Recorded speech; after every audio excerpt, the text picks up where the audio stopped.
No hay ciudades sin barrios, no hay barrios sin viviendas, y sin vivienda no hay vivir. Bienvenidos y bienvenidas a Para Ayer.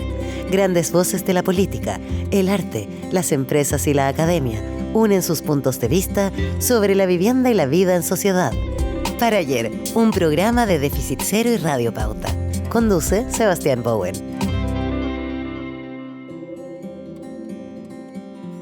Bienvenidos a un nuevo capítulo de Para Ayer, programa conjunto entre Déficit Cero y Radio Pauta, donde buscamos conocer y reconocer la importancia de la vivienda, los barrios, la ciudad, pero finalmente como espacio de vida, de convivencia, de experiencias humanas, y vamos construyendo en conjunto. La invitada de hoy, tengo el honor de presentarla, directora de cine y autora, o sea, directora justamente de obras tan importantes como La Once, Los Niños, El Agente Topo, pero últimamente ha estado muy presente justamente en los medios, en distintos lugares, por la reciente obra La Memoria Infinita. Y nada, solamente decirte muy bienvenida a este programa, Maite Alberdi, un gusto que estés acá. Gracias, Seba, estoy feliz de estar conversando contigo. Qué bueno. Oye, quería partir con un momento justamente al ver La Memoria Infinita que quería retratar en esta conversa y partir de esta conversa. Dice así: nos parece muy importante reconstituir la memoria, no para quedarnos anclados en el pasado, porque pensamos que reconstituir la memoria es siempre un acto con sentido de futuro, es siempre un intento de verse a sí mismo, de conocer los problemas, de conocer nuestras debilidades, para ser precisamente capaces de superarlas y poder enfrentar generosamente el futuro. Nos parece importante también decir que no basta que la reconstitución de la memoria sea un acto meramente racional. No bastan solamente las cifras o las estadísticas. Yo creo que los chilenos también necesitamos reconstituir nuestra memoria emocional. Estas son palabras que da Augusto Góngora justamente en el momento en que lanza en el año 89 el libro La Memoria Prohibida. Palabras que están retratadas en la película La Memoria Infinita, y que quería poner a colación en este primer momento de la conversación porque son muy simbólicas de la película en general. La Memoria Infinita. Uh-huh. ¿Qué es la Memoria Infinita? ¿Es la Memoria Infinita, Maite Alberdi? Uh-huh. Es la memoria infinita. Creo que en el título hay una decisión de punto de vista, y me encanta que hayas partido con ese texto porque es un texto que también define el tema y desde dónde nos estamos parando, y que tuvimos mucha suerte al final de encontrar ese archivo, porque es Augusto el que nos está diciendo de dónde leer la película, y me está diciendo a mí cómo pararme en el año que la estoy estrenando. Y también frente a su pérdida de memoria, que lo importante del texto es que hay permanencia, y la permanencia de la memoria y en la película para mí está en el cuerpo y está en los sentimientos y está en la memoria emocional, no en las cifras ni en los números. O sea, vemos un Augusto que no se acuerda cuánto tiempo lleva con la Paulina, que no es capaz de decirle 20, ayúdame, no me acuerdo, no sabe, pero... Con este Alzheimer, qué sé yo. Con este Alzheimer que tengo, ayúdame. Sí. Pero sabe que no tuvieron hijos porque ella no quería, que eso era algo que a él le dolía, y de ese sentimiento se acuerda. Se acuerda del sentimiento de la casa, se acuerda de los dolores de dictadura hasta el final, y los puede narrar, las pérdidas.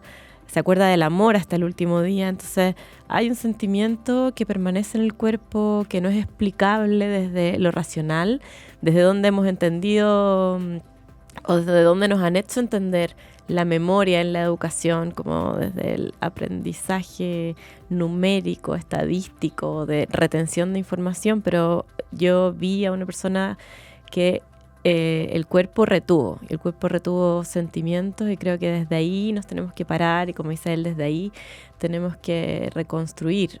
También hay en la película, que me hace mucho sentido con ese discurso, está la radio en pandemia, como una radio COVID que está diciendo: hoy día murieron 40 personas, los enfermos son tantos, y él dice: ¿los mataron ¿O qué? Entonces ya su recuerdo es los mataron, para que muera esa cantidad de gente, los mataron. Pero esa radio también está en lo mismo, en las cifras, en los hechos, en los números.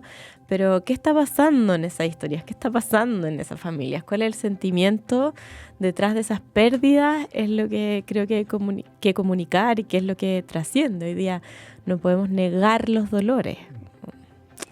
Qué potente, porque cuando conversábamos justamente antes del programa, que lo que hace La Memoria Infinita, la película, ¿cierto?, es que también trata de reproducir de alguna manera la conexión con esa memoria infinita, parafraseándote, de que cada uno tiene, al conectarte con emociones, en el fondo súper, y que de alguna manera el día a día te lleva a no conectarte. Y por eso, yo te comentaba, o sea, para mí fue una inmersión en uno mismo, finalmente, al ver la película, porque te vais conectando con emociones que hace bien conectarse, que permite construir, ¿cierto?, que permite reconocer. Entonces, yo creo que en ese sentido la película es una reproducción de esa memoria infinita. Gracias. Y creo que es una memoria de todos, como dices tú, es un ejercicio de conectarse con las emociones propias. Hay que tener tiempo para conectarse con las emociones propias porque hay que hacerse cargo. Y al mismo tiempo, a mí me pasa que la película funciona en todos los países, pero creo que acá está narrando con muchas memorias personales, como hay un Chile que a mí también me da una nostalgia, como de una sensación perdida, como de un optimismo de una generación, de una forma de hacer periodismo que está ahí, que se está difuminando. Entonces también hay mucho de eso, no solo de la historia de ellos dos, sino de cómo nos sentimos hace 30 años, qué ha pasado y qué se ha ido perdiendo de eso. Y de hecho, si de conectarse con emociones se trata, de alguna manera tu oficio, tu trabajo ha sido a partir justamente de eso. Y las emociones tienen un lugar. Ese lugar ha sido generalmente al interior, ¿cierto?, de los hogares, de espacios que son cotidianamente íntimos y que de alguna manera han salido a una luz más pública a través del trabajo que tú también has podido hacer. Tu propia productora se llama Micromundo, súper simbólicamente, ¿cierto? ¿Por qué fue eso en el fondo? ¿Por qué fue ese camino? ¿Qué fue llegando a meterse con la cámara justamente en la intimidad, ¿cierto? Y poder rescatar desde ahí lo que puede construir con el resto que está viendo. Yo creo que está muy ligado a lo que estábamos hablando y es precisamente lo que dices de las emociones, que yo creo que mi rol como cineasta es observar la realidad y dar cuenta de la realidad. Como documentalista, como entiendo el rol social del documental, como mostrar lo que pasa, plantear temática y quizás las políticas públicas también están pensadas de las cifras, desde las estadísticas, desde los números. Mi rol es contarlo desde los sentimientos y desde las experiencias individuales. Entonces, todas mis películas están en espacios muy cerrados. No salgo a hacer entrevistas y desde grupos específicos también muy cerrados, como una familia, un grupo de amigos, un grupo de amigas, y así, un hogar donde hay 60 personas, un hogar de ancianos. Y creo que en esos espacios cerrados es donde como permea todo lo que está pasando afuera y todo lo que se discute en términos de políticas públicas muchas veces, o sea, está en todas mis películas, pero está desde la experiencia individual y desde el sentimiento que se cuela en esos espacios cerrados. Entonces, para mí ese espacio cerrado finalmente es un reflejo total de lo que está pasando, que yo no puedo dar estadísticas, que no es mi rol es ilustrarlo. Entonces, lo ilustro desde el micromundo. Y creo que tienen en común todas mis películas, o sea, también hay discursos del encierro ahí, o sea, como de cómo hemos aislado a las personas socialmente en los espacios. O sea, creo que si vemos Los Niños, El Topo y La Memoria Infinita, las tres tienen en común que las personas dependientes crean burbujas en espacios cerrados y no dialogan físicamente ni con el barrio ni con el entorno social. O sea, los niños van a un colegio donde van ahí todo el día los encierran y crean su burbuja, y es increíble porque tienen una dinámica que yo agradezco porque hay jerarquía, o sea, yo defiendo ese modelo también porque hay una normalidad donde crean su propio mundo, pero al mismo tiempo no tienen ninguna conexión social. Hay una escena que para mí es como índice en los niños, que la pensé para empezar y después la moví, que es, ellos tienen una pastelería ahí, hacen sus pasteles y tienen que venderlo. Y salen una vez a la semana a vender por el barrio y caminan y tocan el timbre. Y nadie les compra y nadie les abre la puerta y es solo un timbre que es como, oh, la están vendiendo. No, o sea, como que nadie se gastó en salir a abrir ni en ver quién está vendiendo ni qué era. No. O sea, era como un delivery que estaba ofreciendo y que nadie abrió la puerta. O sea, como ni siquiera se produjo ese contacto de abrir una... O sea, era tan simple como mirar quién está vendiendo. Entonces se pasean y no venden nada. En el agente topo es lo mismo, son personas mayores que están en un hogar, que tienen su propia dinámica, que es fantástica, que funciona súper bien ese mundo, pero que no tienen ningún vínculo con la sociedad y que los dejaron abandonados en ese espacio, donde tienen cariño. No digo que estén mal en ese lugar, porque no están, de eso se trata la película, de mostrar que están bien, pero que no tienen conexión. Y en La memoria pasa lo mismo de otra manera, porque yo partí porque me llamó la atención lo contrario. Yo vi a una Paulina y a una pareja que decide integrarse. O sea, yo estaba haciendo una clase en una universidad y la Paulina trabajaba ahí y la vi con Augusto y vi que la llevaba al trabajo y que todo su entorno laboral cuidaba con ella y cómo lo acompañaban, y dije, este es el modelo. O sea, realmente tenemos que cuidar entre todos, ya sean personas con demencia, niños, lo que sea. O sea, no se puede aislar el cuidador todo el tiempo. Entonces, ese ejemplo para mí fue increíble y está en la película y se ve en el teatro, que Augusto iba a todos los ensayos y se sentaba a todas las funciones, y desde ahí la había planteado, pero vino la pandemia, entonces tuvieron que encerrar.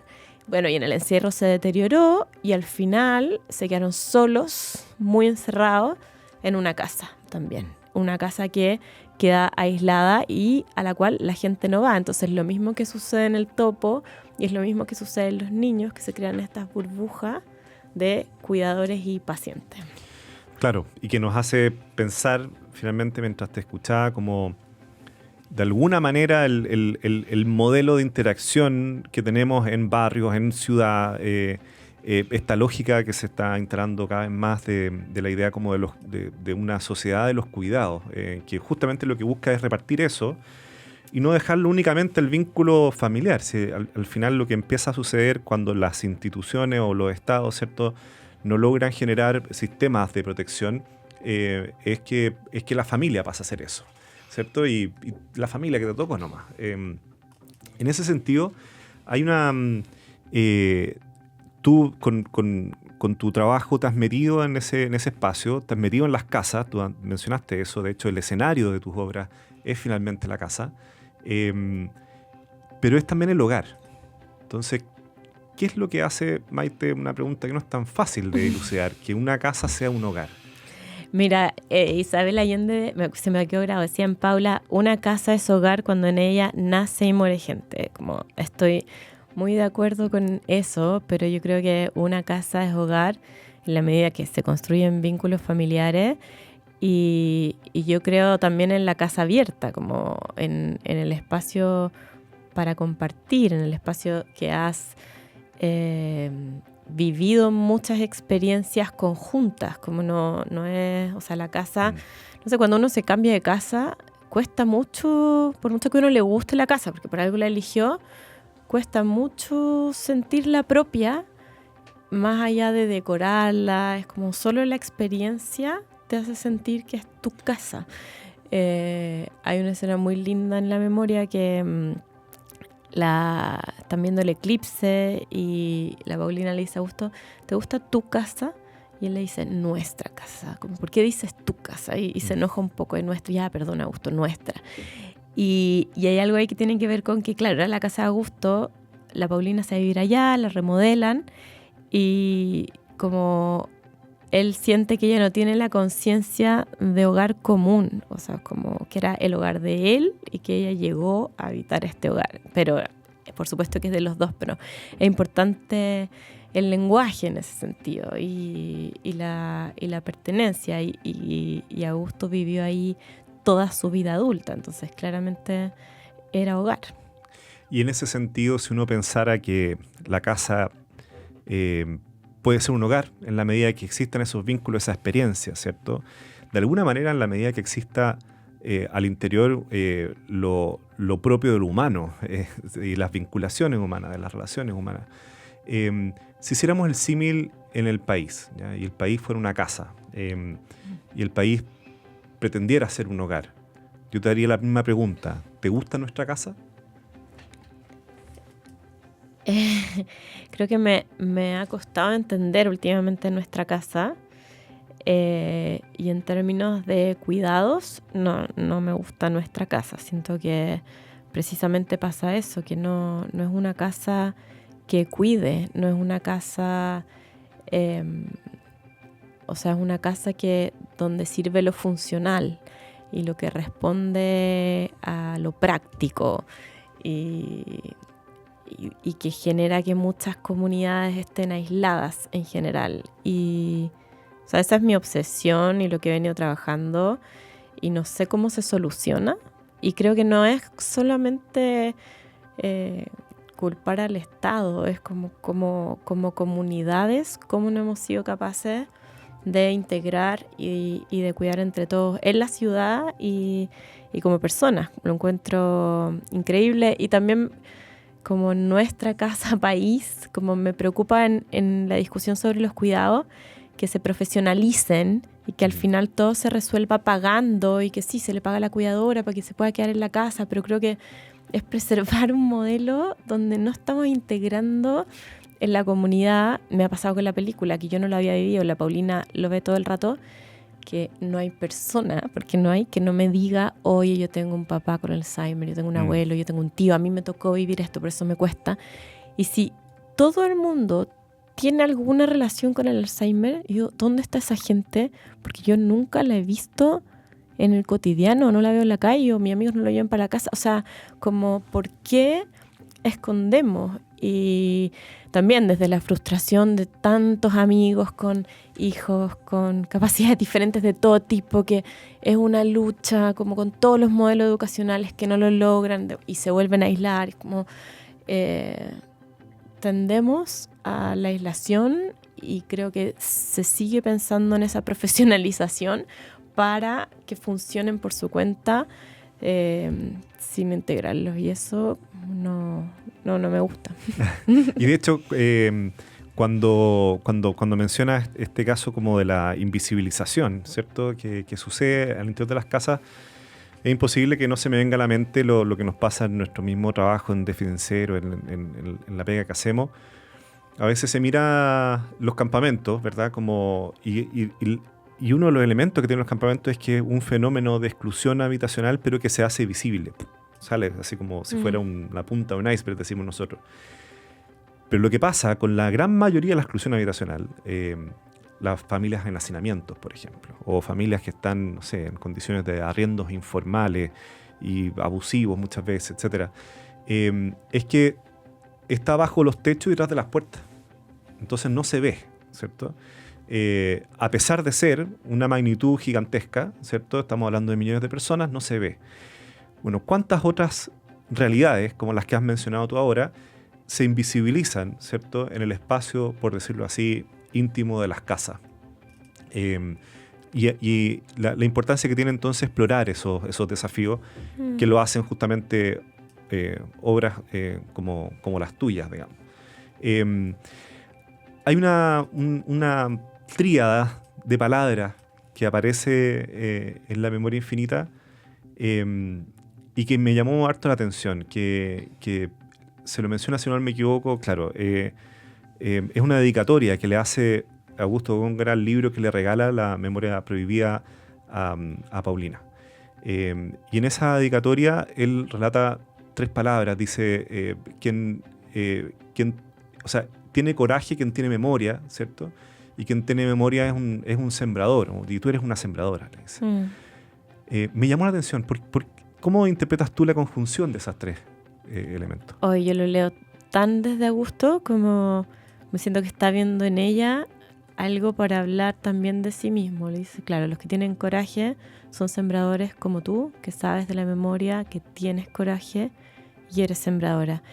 Y a mí me pasó en esta pareja que yo partí queriendo contar solo una historia de amor y los hijos me decían, bueno, pero alguien tiene que hacer la película a gusto, con lo que hizo, con su pasado, con su archivo. Y yo les decía, no, yo no soy la persona que voy a hacer el legado a gusto, eso lo va a hacer mucha gente. Yo decía, no es mi tipo de cine, yo me voy a centrar en la relación de amor que tienen ellos ahora y no voy a usar archivos, como no ir al pasado.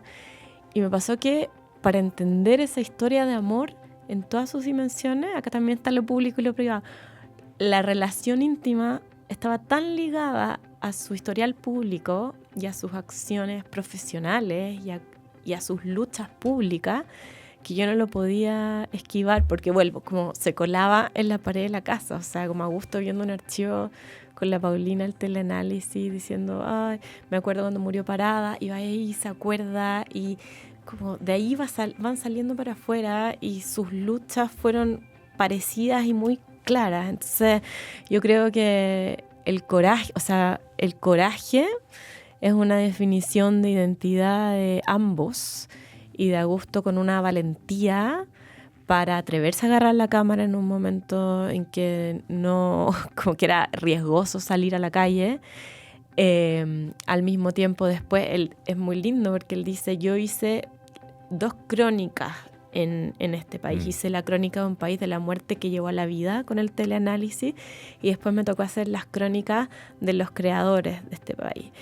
Y la valentía para hacer ambas crónicas es muy impresionante y además yo digo, La memoria infinita es su tercera crónica que requiere un coraje gigante para él decir, sí, yo quiero hacer un documental sobre mi fragilidad porque tanta gente me abrió la puerta para mostrar el dolor y la fragilidad que como yo no voy a mostrar la mía.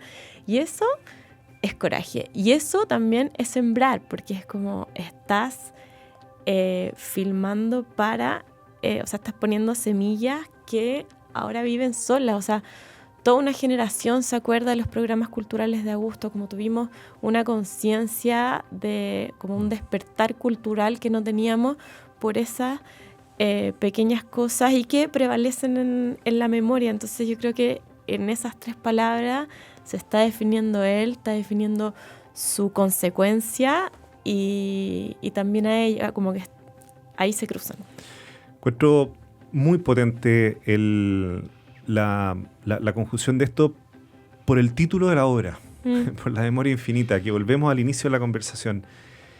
¿Qué es la memoria infinita? Tú lo explicaste súper bien, ¿cierto? Como esa memoria más profunda, emocional, finalmente, esas huellas que van quedando. Y uno lo puede llevar a la sociedad, eso mismo, ¿cierto? Entonces uno puede decir, bueno, también la memoria infinita son las obras, digamos, son las obras lo que uno siembra, y que otros después pueden también gozar y van a recordar, y finalmente nos recuerda que el ser humano es la medida que va con otros, antes, después y en conjunto, ¿cierto? Y eso me pareció muy lúcido de la película, la conjunción que hace entre las 2 memorias, la memoria personal y la memoria colectiva, finalmente, y que se trasunta, ¿cierto? Se va traduciendo en esas obras, en esas siembras, que se han hecho con coraje y que permiten que exista esa memoria y que parte de esa siembra es la misma película. Esa lógica la encontré muy potente, sobre todo en los tiempos que estamos hoy día en el país recordando, finalmente.